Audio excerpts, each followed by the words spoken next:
कर्नाटक के मैसूर में एक मस्जिद को प्रशासन के द्वारा ध्वस्त कर दिया गया क्योंकि प्रशासन को एक नाले का निर्माण करना था, लेकिन यह जितना सीधा दिख रहा है वैसा है नहीं, क्योंकि इस मस्जिद के ढांचे को ध्वस्त करने के लिए सरकार को अपने पास से 3.5 करोड़ रुपए वहां के वक्फ बोर्ड को देना पड़ा, जिस पर लोगों को सोचना चाहिए। कभी लंबे समय से कानूनी लड़ाई लड़ने के बावजूद कर्नाटक के मैसूर में ईसवीर रोड के में स्थित एक मस्जिद को ढाया गया। इस मस्जिद को तोड़ने का कारण यह था कि मस्जिद के बगल में एक सड़क जा रही थी जिसको चौड़ा किया जाना था। वहां के मुसलमानों ने सड़क चौड़ीकरण के काम को रोक लगा दिया था, क्योंकि इस सड़क के पास एक मस्जिद था जिसको मुसलमानों ने तोड़ने नहीं दिया, जिसके कारण लगभग पिछले 40 वर्षों से यह काम अटका था। अब अंत में अदालत ने यह फैसला दिया कि यह मस्जिद का ढांचा और उसके सामने का गेट तोड़ दिया जाएगा। आज यह मस्जिद को प्रशासन की तरफ से तोड़ भी दिया गया।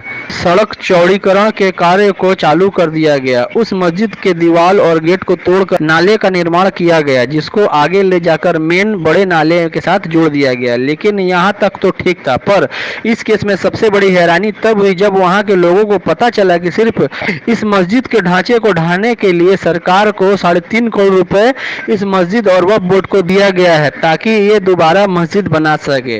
अब बात यह है कि एक तो मस्जिद को सरकारी जमीन पर बनाया गया था, और फिर जब इसको सड़क चौड़ीकरण के लिए इसके सामने गेट तोड़ना था तो इससे न्यायालय के द्वारा 3.5 करोड़ रुपए का मुआवजा दिलवाया गया। अब वहाँ के लोगों को एक बात समझ में नहीं आई कि आखिर जब मस्जिद सरकारी जमीन पर बना हुआ था तो उसको हटाने के बदले 3.5 करोड़ रुपए जनता के टैक्स का पैसा क्यों दिया गया।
Lara